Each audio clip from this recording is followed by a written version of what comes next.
Part 2. The books they left out. Okay, so part 1 gave us the map. Utah Lake lining up with Galilee, a Jordan River running between lakes, Moab, Jericho, Mount Nebo. Then the Mississippi system starts looking a whole lot more interesting once you zoom out. But here's where this mystery stops being just about geography, because what happens when you start opening the books that most people were never handed? The Dead Sea Scrolls show up in 1947, and suddenly we're staring at biblical manuscripts that had been sitting in caves for roughly 2,000 years. But the scrolls weren't the only ancient writings floating around. Enter Enoch, Jubilees, Esdras. Basically, Christianity has an extended universe, and apparently somebody forgot to include the bonus features. The Ethiopian biblical tradition preserved books like Enoch and Jubilees for centuries, and these texts just don't repeat stories we already know. They expand the world around them: genealogies, angels, nations, geography, migrations. Then you get to 2nd Esdras, chapter 13. It describes the 10 tribes leaving captivity and traveling to a distant region called Arzareth, a place separated from the nations where they were intended to keep their laws. Now stop, because if you're investigating whether populations could have moved further than traditional maps assume, that's not a throwaway line, that's a breadcrumb. And then there's Ophir. The Bible describes Solomon receiving enormous amounts of gold from Ophir. Only one little problem: nobody can definitively agree where Ophir was. Africa, Arabia, India? The ancient GPS apparently just said, proceed to the place with all the gold. But America, especially the West, is overflowing with old mining regions, massive river systems, deserts, mountains, and landscapes that keep making this geographic question harder to dismiss without actually examining it. And remember what we're doing here. We're not taking one town called Moab and yelling, "Case closed." That'd be like finding Rome, Georgia, and declaring Caesar was a Bulldog fan. We're looking at clusters: a lake, a river, a salt sea, mountains, cities, neighboring territories.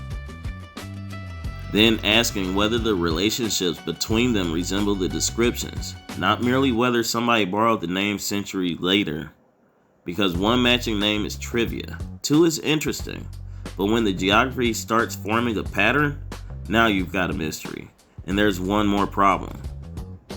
If this theory has anything to it, somewhere in the historical record we should find people crossing oceans, describing unfamiliar lands, and possibly identifying those lands using biblical names before modern America looked the way it does today.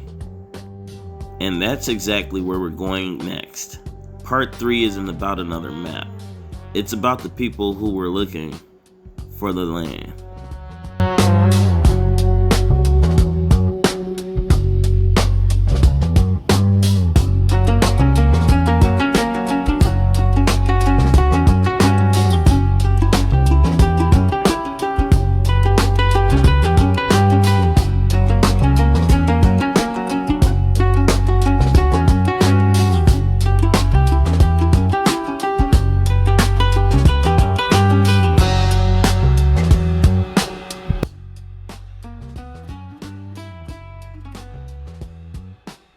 Part 3, when the coincidences start stacking. At some point, a coincidence has to start paying rent. Because so far we've got geography, rivers, mountains, salt lakes, biblical place names, ancient texts, and migration stories all sitting at the same table pretending they don't know each other. But now, let's go backwards. 2nd Esdras describes 10 tribes of Israel leaving captivity and traveling to a distant land, away from the other nations, where they intended to keep their laws. The text eventually calls that region Arzareth. It never says America. That's important.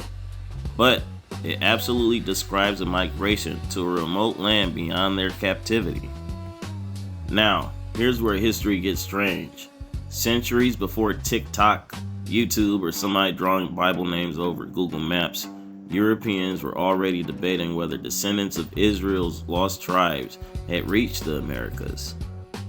In 1650, Jewish scholar Manasseh ben Israel published The Hope of Israel, after reports claiming Israelites had been encountered in South America. The theory became influential enough that he later carried his arguments into discussion with Oliver Cromwell's England. So, no, this idea did not begin with somebody holding an iPhone over a map of Utah, and then we could come back to the land. Utah Lake, Jordan River, Great Salt Lake, Moab, Jericho, Mount Nebo, then zoom further out. The Mississippi, Missouri system cuts through the continent like an enormous circulatory system before ultimately reaching the Gulf. Now individually, none of that proves anything. A town named Moab can be named after the Bible, that's easy. But the name is one thing, geographic relationships are another. That's the test. Does the river sit where the description requires? Does the lake connect where it's supposed to connect? Are the mountains on the correct side? Do the neighboring territories continue appearing in the same sequence? Because if I move one chess piece, that's coincidence. If I move the entire board and the pieces still maintain their relationships? Now I want to know who set up the board. And that's why this theory gets uncomfortable. Not because we've proved the Bible happened in America. We haven't. It's uncomfortable because the deeper you investigate it, the harder it becomes to dismiss the entire subject with one joke and go home. And now we're finally ready for the question sitting underneath this whole series.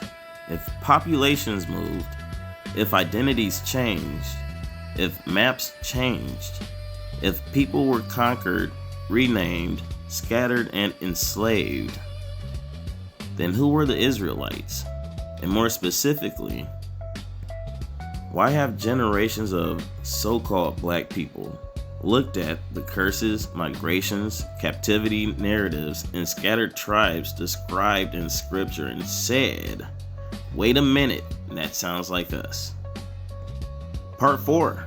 No maps protecting us, no coincidences, no clever names. We're putting the theory on trial, and we're following the evidence wherever it goes.